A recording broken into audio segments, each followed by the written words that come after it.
In today's conspiracy theory analysis, we will be covering Dyatlov Pass.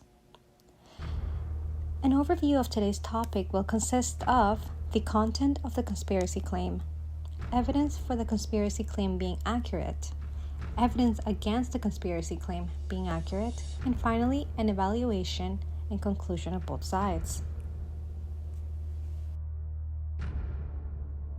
The Dyatlov Pass incident is an intriguing, unsolved mystery from the last century. Here, we discuss the expedition and discovery. During the night of February 1st, 1959, 9 Russian hikers died under unexplained circumstances during a skiing expedition in the northern Ural Mountains. The group had decided to set up their camp on the slope of Kholat Shekil, the name meaning dead mountain in the local Mansi language. Something unexpected happened after midnight that caused the expedition members to cut the tent suddenly from the inside and escape towards a forest more than 1 kilometer downslope without any appropriate clothing and under extreme low temperatures, as well as in the presence of strong katabatic winds induced by the passing of an Arctic cold front.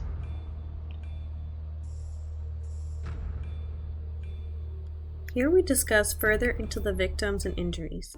The members of the incident were experienced skiers and campers, making the disaster that followed inexplicable. 26 days to 3 months after the tragedy, search teams found bodies in the forest and on their way back to the tent. According to the 1959 Soviet criminal investigation, a compelling natural force led to the death of the Dyatlov group. The first 5 bodies were found near a cedar tree at the forest edge or on the slope, and their deaths were attributed to hypothermia. They were severely underdressed, some wearing only socks or underwear. The last 4 bodies were found nearly 3 months later in a ravine. 3 of these hikers had sustained catastrophic lethal injuries, which contained of a fractured skull and multiple crushed ribs, without corresponding external wounds, damage that a medical examiner compared to the impact of an automobile moving at high speed. Some recovered clothing was later found to emit unnaturally high levels of radiation.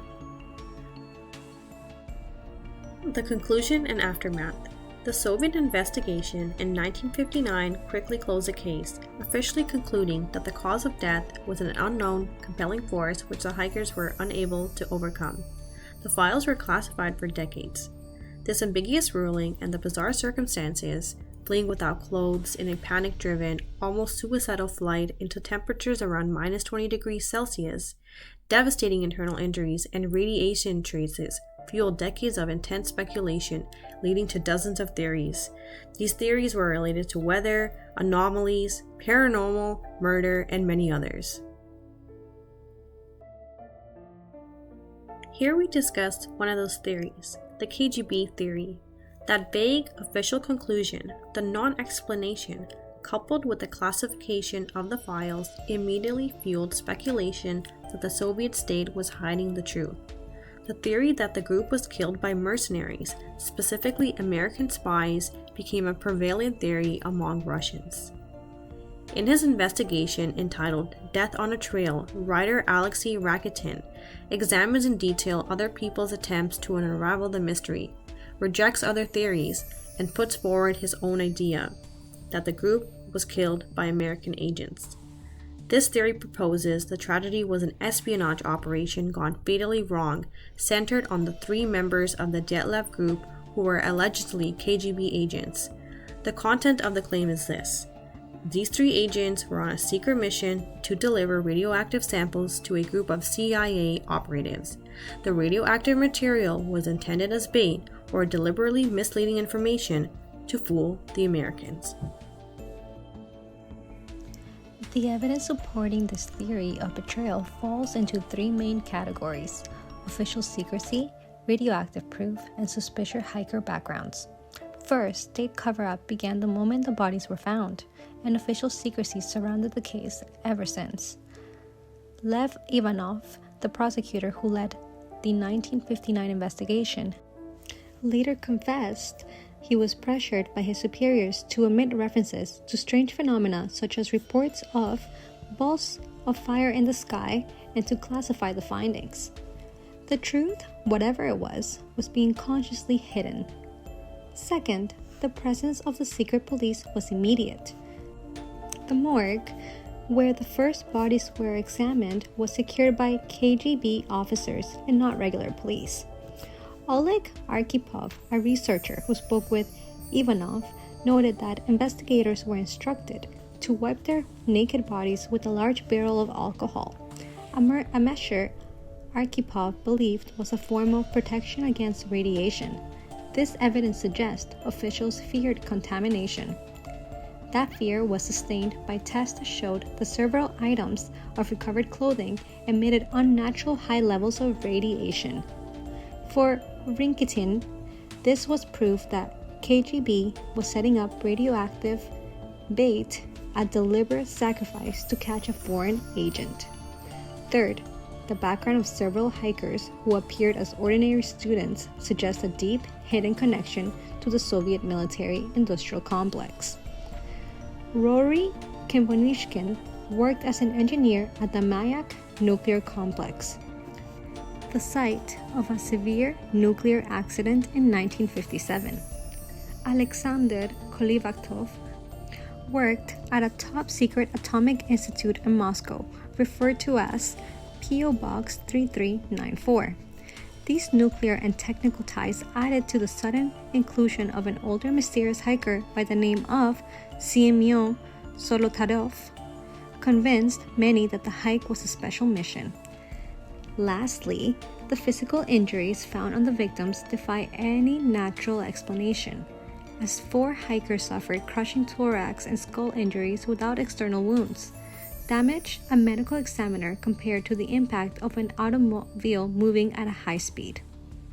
Additionally, the former prosecutor, Oleg Arkhipov, recalled being told the trauma was caused by something like an explosion wave. Conspiracy theorists argue that these injuries point to a violent close-quarters confrontation. They claim that the physical trauma is the result of jiu-jitsu techniques used by special forces, pointing towards the Dyatlov group or the KGB agents within it. The conspiracy theory of a KGB ambush is powerfully contradicted by modern scientific modeling and expert analysis of the environment. The most persuasive quantitative counter-theory comes from Swiss scientists Johann Gohm and Alexander Posserin, specialists in geotechnical engineering. Their proposed theory for the catastrophic injuries that had baffled investigators for decades was the delayed slab avalanche. Their model offered scientific explanations for the crucial paradoxes of the case. First, explaining injury scientifically, using sophisticated computer simulations and comparing their results to automotive crash test data. Gohm and Posserin demonstrated that a relative small, dense slab of snow hitting the victims at a velocity of only 2 meters per second was sufficient to cause the severe crush injuries. The trauma, however, was catastrophic because the victims were trapped between the falling snow and the rigid, compacted tent floor. Critically, the force was enough to cause the injuries, but non-fatal, forcing their panic, chaotic exit from the tent. Second, explaining the delay as to why the tragedy occurred hours after they pitched camp. The scientific model showed the wind-blown snow accumulation progressively loaded the slope into a structural failure occurred between 7.2 and 13.5 hours after the hikers set up, perfectly aligning with forensic estimates of the time of the incident. Third, explaining abnormalities. The KBG conspiracy's reliance on radiation and mutilation is diffused by simpler explanations. The radiation on the clothing could have attributed to Kivonishkov work contamination at the Mayak nuclear complex, or even the thorium found in the mantles of their camp lanterns. The missing soft tissues such as tongue and eyes of victims found months later are likely due to scavenging by small animals and natural decomposition after 3 months exposed to the elements. So, we discussed the KGB theory and the avalanche theory. Let's evaluate the two theories and review some information. The KGB conspiracy theory is supported by the undeniable political realities of the Soviet system, including the documented state cover-up, the radiation evidence, and the pressure applied to investigators. The security surrounding the victims was really intense. The makeshift morgue was secured by KGB security officers and not regular police officers, as well as a prosecutor who did lead the 1959 investigation later confessed that he was pressured by his superiors to omit references to strange phenomena. The victims themselves also had suspicious ties. Let's discuss our conclusion. So the other theory, the scientifically backed avalanche theory, also faces some challenges, but it is the most plausible theory as it does come from the experts Swiss scientists Joanne Gohm and Alexander Puzerin, specialists in geotechnical engineering. They explain the radiation and the injuries. Even though the occurrence of an avalanche at this location is unlikely under natural conditions, the combination of 4 critical factors allowed the release of a small snow slab directly above the tent. These 4 critical factors are 1. The location of the tent under a shoulder in a locally steeper slope to protect them from the wind. 2. Buried weak snow layer parallel to the locally steeper terrain, which resulted in an upward thinning snow slab. 3. The cut in the snow slab made by the group to install the tent. And 4.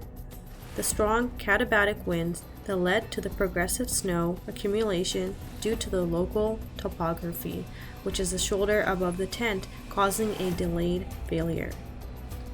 Overall, we believe that the delayed avalanche theory explains best of how the trauma could have occurred. It also offered scientific explanations, and these 4 factors further solidified the choice to go with this theory. Thank you for joining us as we explore the layers of evidence,